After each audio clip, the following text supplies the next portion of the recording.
Next என்ன பண்ண போறோம்ன்றது case 1, case 2, case 3 மூணு கேஸ் கொடுத்திருக்காங்க. அந்த கேसेसல எல்லாம் நம்ம இந்த டெரிவேஷன்ஸை கொண்டு வந்து இம்ப்ளிமெண்ட் பண்ண போறோம். கேஸ் 1 என்ன கொடுத்திருக்கு? when the bodies have same mass. Case 1ல bodies have same mass. அப்ப நம்ம ஃபர்ஸ்ட் இந்த ரெண்டு ஈக்குவேஷனையும் மேல எழுதிக்கணும். இந்த ரெண்டு v1 v2 கொஞ்சம் மேல எழுதி வச்சுக்குவோம். அப்பதான் நமக்கு conditions ஈஸியா இருக்கும். v1 is equal to m1 minus m2 divided by m1 plus m2 into u1 plus 2 m2 divided by m1 plus m2 into u2. அதே மாதிரி v2 க்கு என்ன ரிலேஷன் கிடைச்சிருக்கு? m2 minus m1. அதாவது இங்க 1 னா இங்க 2 அப்படி போடணும். m1 plus m2 இங்க u1 அப்ப இங்க என்னவா இருக்கும்? u2 plus 2m2 அப்ப இங்க என்னவா இருக்கும்? 2m1. இங்க u2 அப்ப இங்க என்ன? u1. இந்த ரெண்டையும் எழுதிட்டோம். இப்ப என்னெல்லாம் கேसेस இருக்குன்னு பார்க்கலாம்.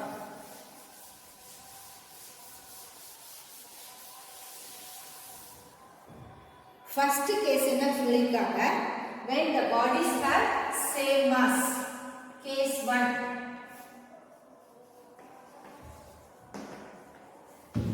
bodies have same mass. அப்ப m1 is equal to m2. அப்ப m1 is equal to m2 சொல்லியாச்சு. அப்ப m1 is equal to m2 னா இது 0 ஆயிடுமா? அப்ப இந்த டேர்ம் ஃபுல்லா 0 ஆயிடும். ஃபர்ஸ்ட் டேர்ம் என்ன ஆயிடுச்சு? 0 plus இதுல 2m2 divided by ரெண்டுமே ஈக்குவலா. அப்ப m2 plus m2 ன்னு எழுதலாம் into u2. அப்ப m2 plus m2 என்ன? 2m2. 2m2 2m2 கேன்சல் ஆயிடும். அப்ப v1 is equal to u2. Final velocity is equal to velocity of second object. Okay, velocity of second object. Then case 2, both the bodies have same mass and the second object is at rest.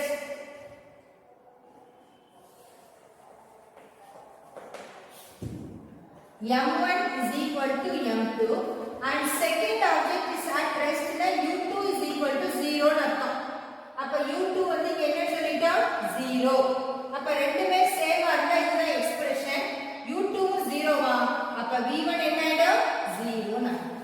இதுல both same னா என்ன வரும்? v1 equal to u2 ன்னு கிடைக்கும். இன்னொரு condition கொடுக்கறாங்க. second object is at rest. அப்ப u2 becomes 0. இப்போ இதுல v1 கண்டுபிடிச்சிட்டோம். v2 கண்டுபிடிக்கல இல்ல? ஆமா அத மறந்துட்டேன். இது வந்து v1. அப்ப v2 க்கு என்ன வரும்? m1 m2 0 ஆயிடும். அப்ப இதுல என்ன ஆயிடும்? ரெண்டும் கேன்சல் ஆயிடும். அப்ப that is equal to 2m1 plus m1 plus m1 into u1. அப்ப v2 is equal to u1. சரியா? v1 equal to u2, v2 equal to v1. இங்க again second object is at rest கொடுத்திருக்காங்க. first rest கிடையாது, second தான் rest. அப்ப second restங்கிறதால இது 0 ஆகும். ஆனா இது v2 equal to u1 நே. என்ன சொல்றோம் புரியுதா? m1 equal to m2 னா இரண்டாவது ஈக்குவேஷன்ல இது 0 ஆயிடும். இது 2m1 by 2m1 கேன்சல் ஆயிடும். v2 equal to u1. அப்ப இதுல வந்து u1 0 ன்னு சொல்லல. அதனால இத அப்படியே எழுதிட வேண்டியதுதான். ஓகே, இதுதான் கண்டிஷன் நம்பர் 2. தேர்ட் கேஸ் பாரு. Here the first body is very much lighter than the second body. First body is very much lighter than the second body. Lighter na mass is very much less.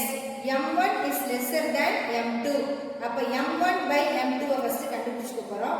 அப்ப m1 by m2 calculate பண்ணிட்டு m1 by m2 is nearly equal to 0 ன்னு கொடுத்து அதனால என்ன வர போகுதுன்னு பார்க்க போறோம். Okay, m1 by m2 is nearly equal to 0.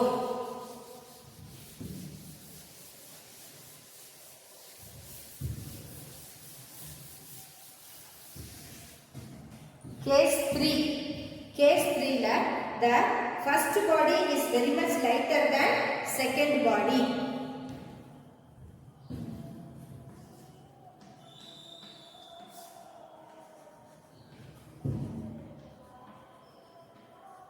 m1 by m2 is nearly 0 கொடுக்கிறோம்.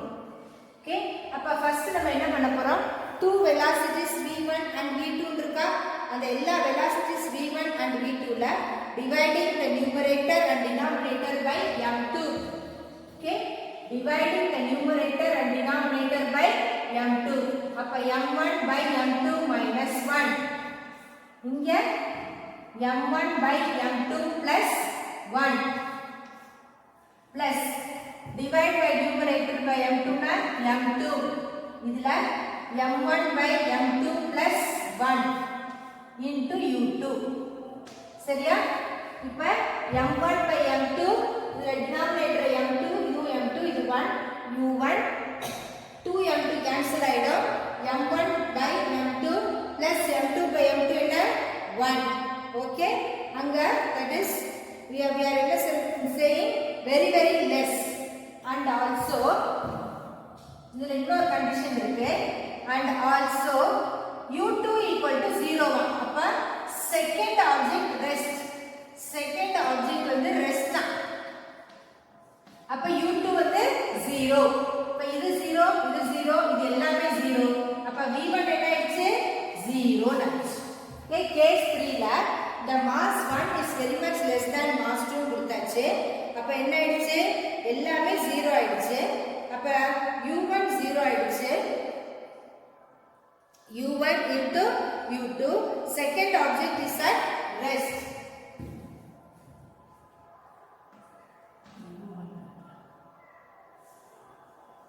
okay இது மட்டும் தான் 0 இது 0 ஆனா இது 0 ஆயிடும் இது u1 இருக்குல அப்ப 1 னா இது என்னடா இது இன்னொரு ஸ்டெப் போயிடும் 0 minus 1 divided by 0 plus 1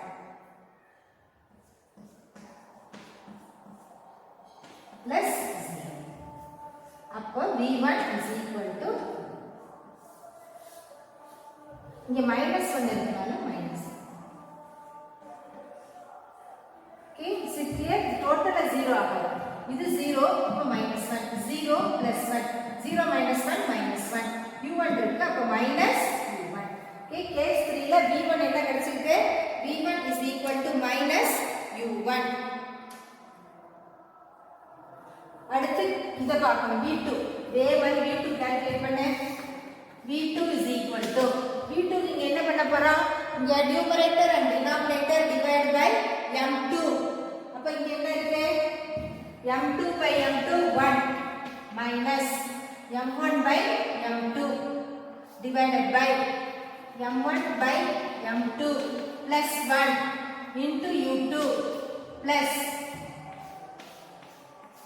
அடுத்து 2m1 அப்ப 2m1 by m2 divided by m1 by m2 plus 1 into u1 இப்ப இதுல ஆல்ரெடி என்ன சொல்லிட்டோம் u2 0 ன்னு சொல்லியாச்சு அப்ப இது என்ன ஆயிடும் 0 m1 by m2 0 அதனால v2 is equal to 0 okay அப்ப கேஸ் நம்பர் 3 ல பாத்தீனா v2 is equal to 0 so v2 என்ன ஆயிடுச்சு இப்ப 0 ஆயிடுச்சு this is case number 3 அப்ப இதுல இந்த ரெண்டு ஈக்குவேஷன் எடுத்துக்கறேன் ஃபர்ஸ்ட் கேஸ்ல both are having same mass அப்ப இந்த டேர்ம் 0 ஆயிடுச்சு இது கேன்சல் ஆயிடுச்சு u2 இருக்கு அதுக்கு அப்புறம் இது 0 ஆயிடுச்சு இந்த டேர்ம் கேன்சல் ஆயி u1 வந்துச்சு இது கேஸ் 1 கேஸ் 2 ல both are having same mass and second object is at rest அப்ப u2 0 same mass ல இது கேன்சல் ஆயிடுச்சு இது 0 ஆயிடுச்சு இது கேன்சல் ஆயி u2 வே 0 ங்கனால 0 இதுல இது 0 ஆயிடுச்சு இது வந்து கேன்சல் ஆகும் u1 இருக்கனால u1 case 3 ல the m1 is very much less than m2 second object is at rest second rest னு சொல்லியாச்சுனா u2 equal to 0 அதனால நமக்கு இந்த மாதிரி ஈக்குவேஷன்ஸ் கிடைச்சிருக்கு அது ஒரு தடவை ரெண்டு தடவை போட்டு பார்த்தோம்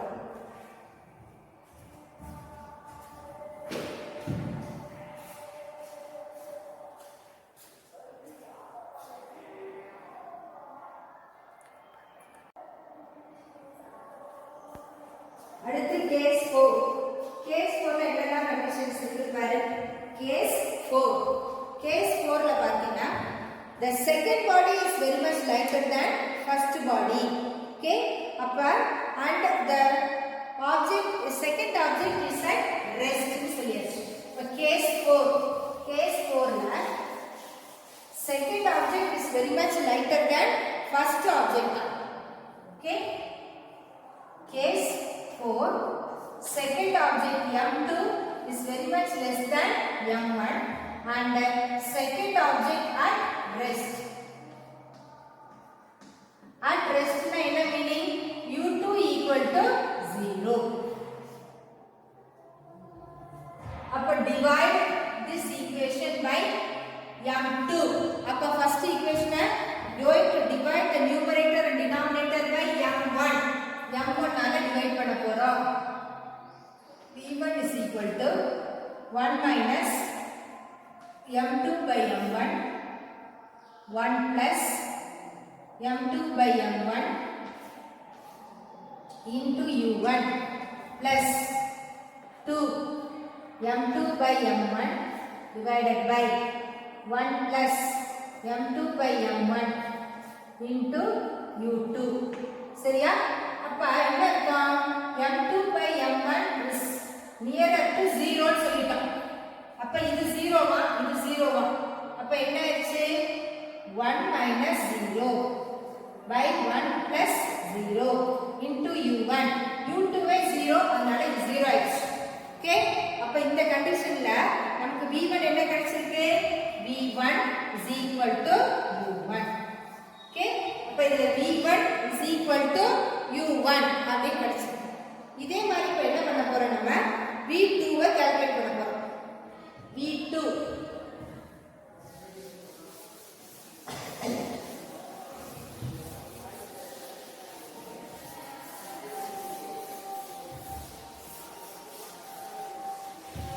next V2 க்கு அதே மாதிரி பண்ணு. Divide the numerator and denominator by M1 and U2 will be equal to 0. அப்ப V2 is equal to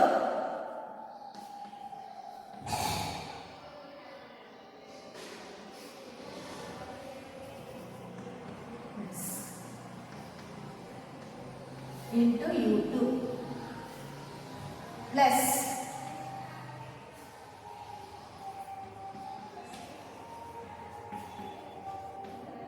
into U1. சரியா? இப்ப M1 M2 by M1 0, U2 0. அதனால அது 0 ஆயிடுச்சு. இப்ப நியூமரேட்டர்ல என்ன ஆயிடுச்சு? 0 ஆயிடுச்சு. இப்ப V2 is equal to இங்க U2 வே 0 அதனால 0 plus 2 into U1. So V2 is equal to 2 U1. Okay, U2 வே 0 அதனால ஃபர்ஸ்ட் டேர்ம் போயிடுச்சு. அப்ப பேலன்ஸ் என்ன? V2 is equal to 2 U1. Okay, அப்படியே போட வேண்டியதுதான்.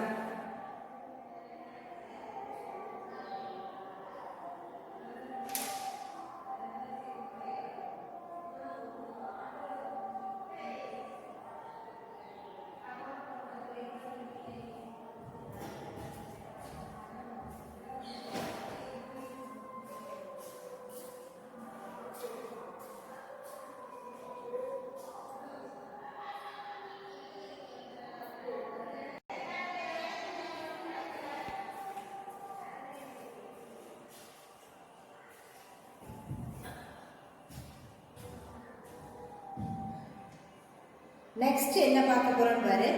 Perfect inelastic collision, loss of kinetic energy in perfect inelastic collision, coefficient of restitution. மூணு topic இருக்கு. அடுத்து அத பார்க்கலாம்.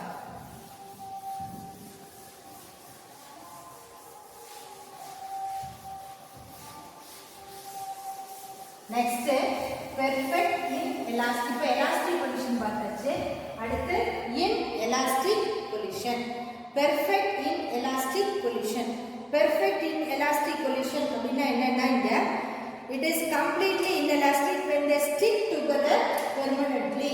ரெண்டு object after collision they stick together permanently and then they move with a common velocity. ஒரு ஆப்ஜெக்ட் இன்னொரு ஆப்ஜெக்ட்ல hit பண்ணும்போது ரெண்டு ஒட்டி பிடிச்சிட்டு ரெண்டுக்கு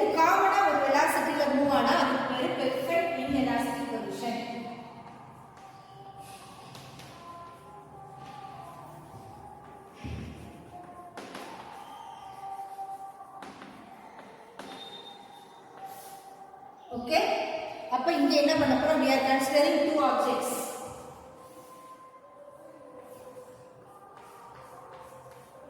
m1 moving with velocity u2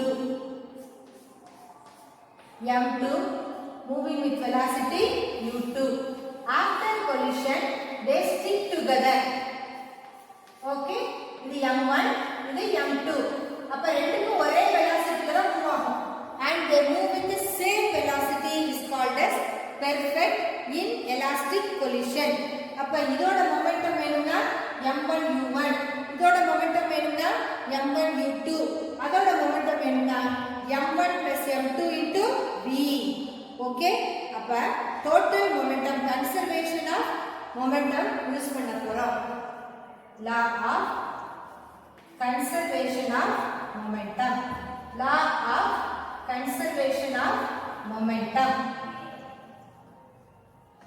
அப்ப conservation of momentum ல first இதோட momentum என்ன m1 u1 okay total momentum before collision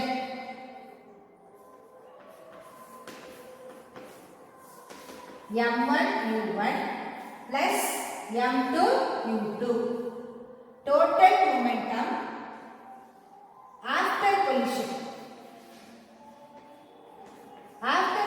ல ரெண்டுமே stick together அப்ப m1 plus m2 into v common velocity ரெண்டுக்குமே ஒரே velocity அப்ப law of conservation of momentum என்ன சொல்லுது total momentum before collision is equal to the total momentum after collision அப்ப m1 u1 plus m2 u2 is equal to m1 plus m2 into v நமக்கு final velocity v தான் வேணும் அப்ப m1 u1 plus m2 u2 divided by m1 plus m2 okay velocity v is equal to m1 u1 plus m2 u2 divided by m1 plus m2 okay இதுதான் நமக்கு final velocity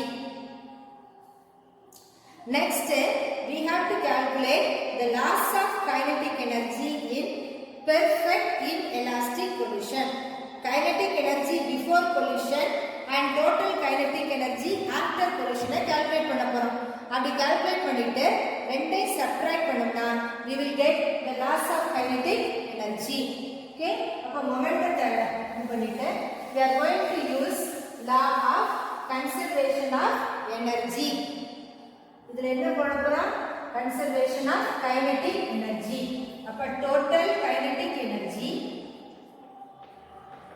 before collision total kinetic energy before collision என்னவா இருக்கும் half m1 u1 squared plus half m2 u2 squared okay total kinetic energy before collision என்ன half m1 u1 squared plus half m2 u2 squared total kinetic energy after collision என்ன half m1 plus m2 v squared velocity என்ன கொடுத்துட்டோம் v half m1 plus m2 v squared loss in kinetic energy என்னன்னு சொல்லிட்டோம் loss in kinetic energy is equal to the total kinetic energy before impact and minus total kinetic energy after impact okay அப்ப என்ன பண்ண போறோம் இதுலயும் பாரு delta q is equal to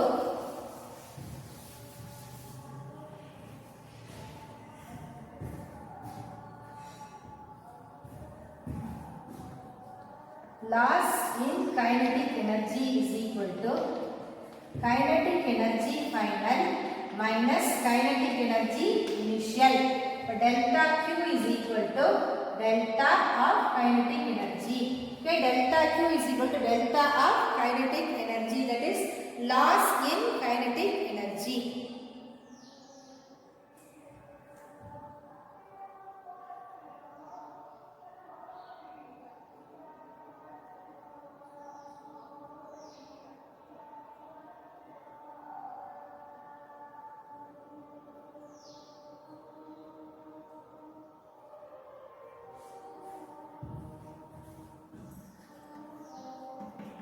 half m1 u1 squared plus half m2 u2 squared minus half m1 plus m2 into v squared.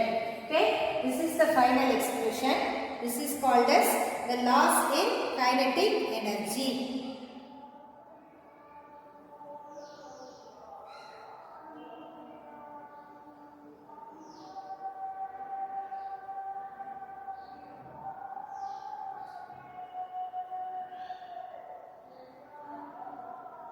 Next topic is coefficient of restitution.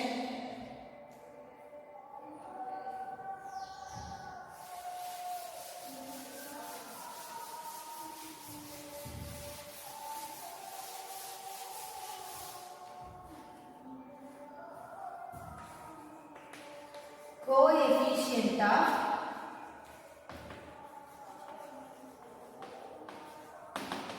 restitution. Coefficient of restitution. Suppose you are drawing a ball, plastic or rubber. Rubber ball bounces to a greater height than the plastic ball because loss of kinetic energy for an elastic ball will be lesser than for a plastic ball. Okay, so this is called as coefficient of restitution. Velocity of separation after collision to the velocity of approach before collision is called as coefficient of restitution. The notation is E. Okay, velocity of separation divided by velocity of approach. Velocity of separation divided by velocity of approach.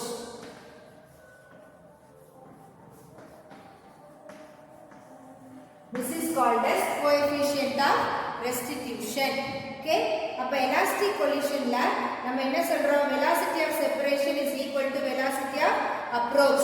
அப்ப இதுல velocity of separation அப்படினா v2 minus v1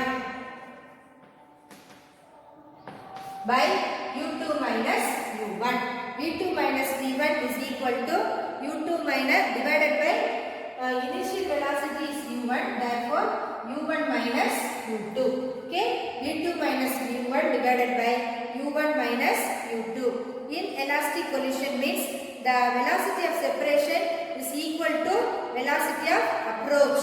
Okay, here in the case of elastic collision, in the case of elastic collision, these two are equal. v2 minus v1 is equal to u1 minus u2.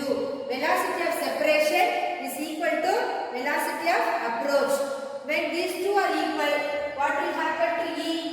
Both are equal means value of E will be equal to 1. These two are equal means value of E becomes 1. Coefficient of restitution for elastic collision is 1.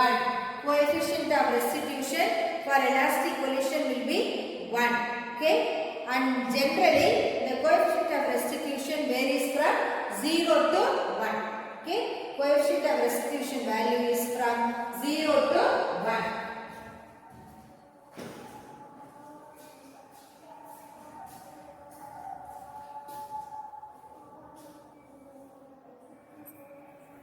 See the exercise, that means 1 mark. Solution for 1 mark. First question, a uniform force of 2I plus j Newton acts on a particle of mass 1 kilogram. Okay, அப்போ நமக்கு force கொடுத்திருக்காங்க 2I plus j. The particle distances from position 3j plus k meter to 5I plus 3j meter. இப்போ distance என்ன கொடுத்திருக்காங்கன்னு பாரு, 3j plus k and 5I plus 3j. Okay, நமக்கு distance first calculate பண்ணணும். அப்போ distanceக்கு என்ன பண்ண போகிறோம், final position minus initial position. 5I plus 3j minus 3j plus k subtract பண்ணியாச்சு. அதுக்கப்புறம் the work done by the force on the particle கேட்டிருக்கான். work doneக்கு என்ன formula, force into displacement. force என்ன, 2I plus j dot distance final position minus initial position என்ன கண்டுபிடிச்சி வச்சுருக்கோம் 5i minus k ரெண்டும் டாட் பண்ணுற ஐயையும் டாட் பண்ணணும் ஜே பிகம் 0 ஐ பிகம் 0 அதனால் 5 into 2 10 joule unit of work done is joule அதனால் 10 ஜூல் டாட் ப்ராடக்டில் ஐ டாட் ஐ தான் இருக்கும் ஐ ஜே கே அதெல்லாம் மாறி மாறி வந்தால் என்ன ஆகிடும் 0 ஆகிடும் செகண்ட் ஒன் பாரு a ball of mass 1 kilogram and another of mass 2 kilogram are dropped from a tall building whose height is 80 meter. After a fall of 40 meter each towards the earth, their respective kinetic energy will be in the ratio of. இப்போ என்ன கொடுத்துருக்காங்கன்னு கவனமாக பாரு a ball of mass 1 kilogram 1 kilogram பாலும் 2 kilogram பாலும் டால் பில்டிங்லேருந்து கீழே போடுறாங்க height வந்து 80 மீட்டரா ஆஃப்டர் ஃபால் ஆஃப் 40 மீட்டர் வந்த உடனே towards the earth respective kinetic energies will be in the ratio ன்னு கேட்டிருக்காங்க அப்போ during free fall of a body initial velocity u will be equal to 0 acceleration due to gravity ரெண்டுலையுமே same kinetic energyக்கு என்ன formula half m1 v1 squared half m2 v2 squared ratio calculate பண்ணுற both are having the same velocities 1 2 half cancel ஆகிடும் m1 by m2 m1 வந்து 1 m2 வந்து 2 so the ratio of kinetic energies is equal to 1 by 2 அப்படின்னு கிடச்சிருக்கு மூணாவது கொஸ்டினை பாரு a body of mass 1 kilogram is thrown upwards with a velocity of 20 meter per second it momentarily comes to rest after attaining a height of 18 meter how much energy is lost due to air friction அப்போ loss in energy கேட்டிருக்கு அப்போ initial total energy கண்டுபிடி total எனர்ஜினா என்ன potential energy plus kinetic energy potential energy is thrown upwards momentarily comes to ரெஸ்ட்னு சொல்லிட்டாங்க அப்போ initial kinetic potential வைக்கும்போது நமக்கு இது கிடைக்குது next water leaves through the hose with the velocity v and m is the mass per unit length of water ன்னு கொடுத்தாச்சு what is the rate at which kinetic energy is imparted இப்போ mass of water flowing per second இப்போ mass வந்து நம்ம calculate பண்ண போகிறோம் velocity is equal to distance traveled by time taken அதனால நம்ம per second calculate பண்ணணும் அப்போ rate of kinetic energy is half m v squared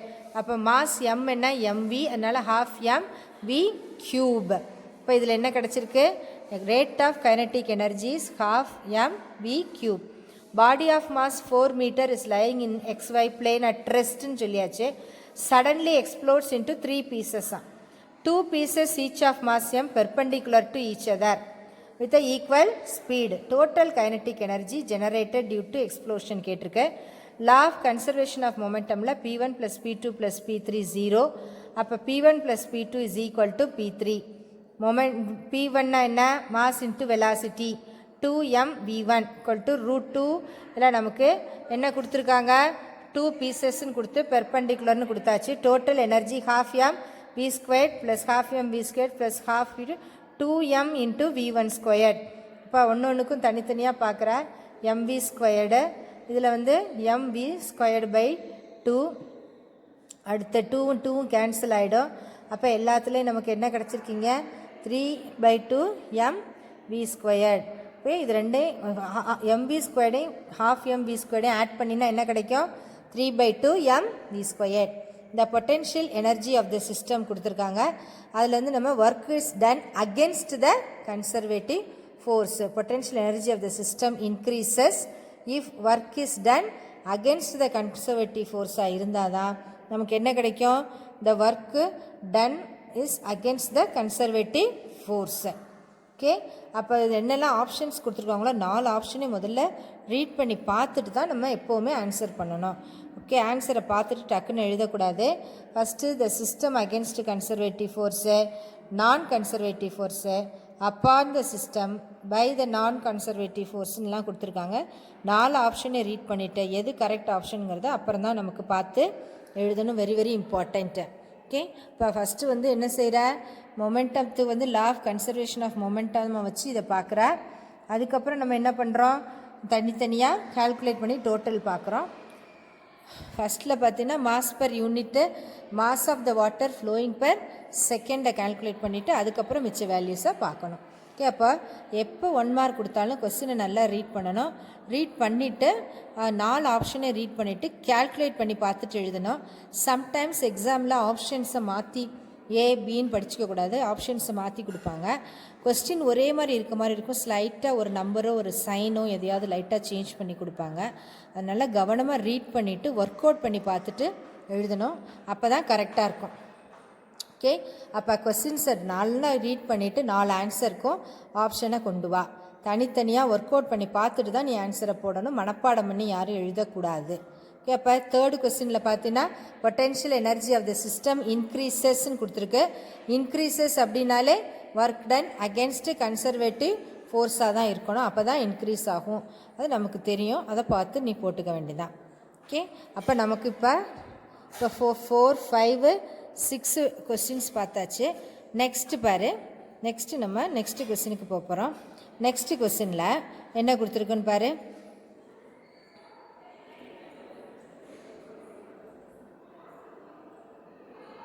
question number 7 பார்த்தீங்கன்னா question number 7ல்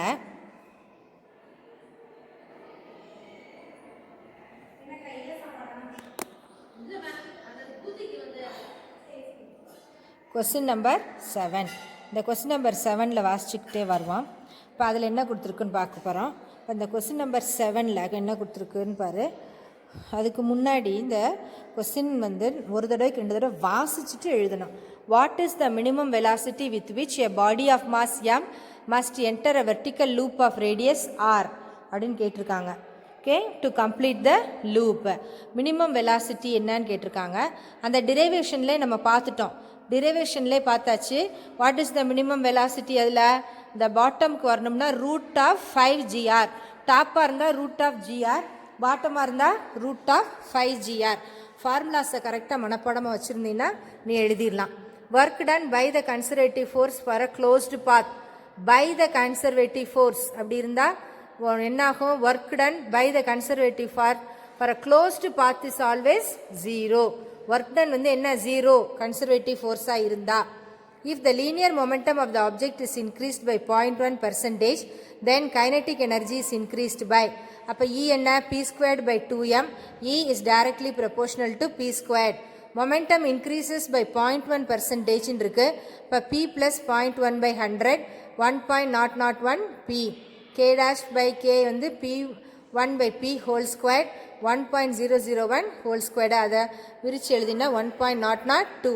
increase in kinetic energy k1 minus k by கேன்னு போடு. அப்போ போடும்போது உனக்கு k டேஷ் அப்படிங்கிறது இங்கே என்ன நம்ம கண்டுபிடிச்சி வச்சுருக்கோம், 1.002 by k is equal to k dash by k தான் 1.002 மைனஸ் 1 இன்ட்டு 100. 1 சப்ட்ராக்ட் பண்ணினா 0.002 into 100, that means 0.2%. If the potential energy of the particle is alpha minus beta by 2x squared, then the force experienced, force is equal to beta by 2x squared. 4 option கொடுத்துருக்கேன்.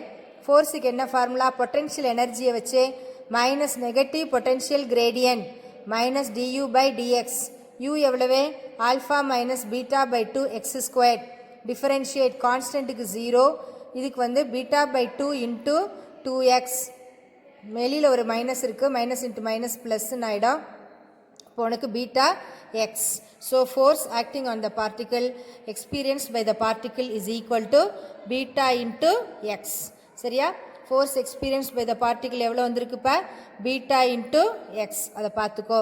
அப்போ differentiation formulas மறந்துடக்கூடாது. Negative potential gradient தான் force, F is equal to minus du by dx, minus d by dx of u என்ன, alpha minus beta by 2x squared. Alpha 0, beta by 2 minus into minus plus. பார்த்துக்க, X ஸ்கொயர்டுங்கிறனால 2x into டிஎக்ஸ்ன்னு வரும், அதனால் 2xை போடுறோம். Okay, அதை பார்த்துட்டு நீ பண்ணணும். Okay, 2xன்னு இருக்கிறனால என்ன வருது, 2 கேன்சல் ஆகிடும், மைனஸ் இன்ட்டு மைனஸ் ப்ளஸ்ஸு. அப்போ beta into X, force F is equal to beta into x. சரியா? potential energy of the particle is alpha minus beta by 2 x squared. Then the force experienced by the particle is F is equal to beta by 2 into beta x. F என்னது beta x ன்னு கிடைச்சிருக்கு, அதை பார்த்துக்கணும். Okay, அப்போ first linear momentum வந்து increases by 0.1% அப்படின்னா P plus 0.1/100 மறந்துடாம போடணும். வெறும் 0.1%ன்னு எடுத்து பண்ணக்கூடாது. இன்க்ரீசஸ்னா பழசை விட 0.1 இன்க்ரீஸ் அப்படிங்கிற ஃபார்முலாவை யூஸ் பண்ணிக்கிறணும். அந்த கேல்குலேஷன்ஸை கொஞ்சம் ஒர்க் அவுட் பண்ணி பார்க்கணும். 0.1%னா என்ன, 0.2னா என்னன்னு ஒரு தடவைக்கு 2 தடவை ஒர்க் அவுட் பண்ணிட்டீங்கன்னா உனக்கு கேல்குலேஷன் புரிஞ்சிடும். அதுக்கப்புறம் ஃபைனல் ஆன்சர்ஸை மனப்படமாக வச்சுக்கணும். வெர்டிக்கல் சர்க்கிளில் பாட்டமாக இருந்தால் √5 GR, டாப்பாக இருந்தால் √GRலாம் பார்த்தோம்ல, அதெல்லாம் படிச்சுக்கணும். இந்த ஒர்க் டன் பை த பாத் அந்த மாதிரி கான்செப்ட்ஸில் வர முக்கியமான இதெல்லாம் என்ன பண்ணணும், சென்டென்சஸ்லாம் அண்டர்லைன் பண்ணி வச்சு படிக்கணும். Okay, the minimum velocity at the bottom of the vertical circle, பாட்டம்னு கொடுத்துருக்காங்க. ஓகே, அப்போ வந்து சில சமயம் அந்த கொஸ்டினில் பாட்டம்ங்கிற வேர்டு எடுத்துகிட்டு டாப்புன்னு கொடுத்துருவாங்க. அப்போ நீ என்ன செய்யணும், கம்ப்ளீட் லூப்புன்னு இருக்கிறனால தான் நம்ம இதை எடுத்துருக்குறோம். அதனால √5 × GR, what is the minimum velocity with which the body of mass enter the vertical loop so that it complete the loop. Okay, அந்த கொஸ்டின்ஸை நல்லா ரீட் பண்ணிக்கோ. நெக்ஸ்ட்டு பார்த்தீங்கன்னா கொஸ்டின் நம்பர் 11. கொஸ்டின் நம்பர் 11 வந்து a wind powered generator converts the wind energy into electrical energy ன்னு கொடுத்தாச்சு. assume that the generator converts the fixed fraction wind energy ன்னு கொடுத்தாச்சு. find out the wind speed ன்னு கேட்டிருக்கு. அப்போ density of the air, area of cross section எல்லாத்தையும் எடுத்துக்கணும். mass என்ன, density, volume into density, அதனால volume வந்து area into x. kinetic energy half mv², half into rho a xv². Time taken அப்படின்னு சொன்னால் rate of change of energy, rate of சேஞ்சுன்னு இருக்கும். அதனால் ரேட் ஆஃப் ஃப்ளோ, அதனால் ரேட்டுக்கு என்ன போடுறோம், ½ mv²/t. இதெல்லாம் போட்டிங்கன்னா ½ rho a v²ன்னு கிடச்சிருக்கு. அதுக்கப்புறம் 2 equal masses m1 and m2 are moving with the same straight line கொடுத்தாச்சு. 2 ஈக்குவல் மாசஸ் ஹெட் ஆன் கொலிஷனாக இருக்கணும்னா இன்டர்சேஞ்ச் வெலாசிட்டிஸாக இருக்கும். அதனால் ஆப்ஷன் சி. 13th பார்த்தீங்கன்னா பார்ட்டிக்கிள் நமக்கு 4 கிராஃப் கொடுத்துருக்காங்க. அதுக்கு பொட்டென்ஷியல் எனர்ஜியை தனியாக கண்டுபிடி. அப்போ y = ax²ங்கிற ஃபார்மில் இருக்கிறனால இதில் வந்து பேரபுளாக ஓப்பன் டவுன்வர்ட்ஸ் தான் இதுக்கு கரெக்டாக வரும். அதனால் ஆப்ஷன் சின்னு சொல்கிறோம். ஓகே, இது வந்து 13th கொஸ்டினுக்கு. ஓகே, கொஸ்டின்ஸை நல்லா ரீட் பண்ணிவிட்டு ஆன்சர்ஸை எழுத ஆரம்பிக்கணும். நெக்ஸ்ட்டு பார்த்தீங்கன்னா 13 கொஸ்டினில் வந்து நல்லா வாசிச்சுக்கோ. வாசிச்சுட்டு என்ன கேட்டிருக்காங்க, கிராஃப் வந்து வெர்சஸ் எக்ஸ் பொட்டென்ஷியல் எனர்ஜியை ஃபங்க்ஷனாக கொடுத்துருக்கிறதுனால F = kx அப்படின்னு போட்டு நம்ம இதை பண்ணுறோம். ஓகே, இப்போ F = kxன்னு போடும்போது கேக்கு என்ன ஃபார்முலா, இன்டகிரல் F × dx. அப்போ x dxஐ டிஃப்ரென்ஷியேட் இன்டகிரேட் பண்ணால் x²/2. நெக்ஸ்ட்டு பார்த்தீங்கன்னா கான்ஸ்டன்ட் கொடுத்துருக்காங்க. அப்போ அதுக்கு நம்ம சிம்பிளிஃபை பண்ணும்போது √k 2k/a. ஓகே, அங்கேயும் பார்த்தீங்கன்னா f dx kx + ax³ integrate பண்ணு. ஸ்ப்ரிங்கு பார்த்தீங்கன்னா 3 பீசஸாக இருக்குது. L1 + L2 Lங்கிற கண்டிஷனை போட்டுட்டு L1 வந்து 2/3Lன்னு கிடைக்குது. அப்போ k is proportional to 1/L. அதனால் நமக்கு 3/2 k தான் இங்கே நமக்கு கரெக்ட் ஆன்சர். 3 ஸ்ப்ரிங்ஸ் எடுத்துக்கிற ஃபோர்ஸ் கான்ஸ்டன்ட் கொடுத்தாச்சு. L1 and L2 pieces. அப்போ L1 போடணும். ஓகே, இதை வந்து நீ சேவ் பண்ணி வச்சுக்க. You have to work it out and find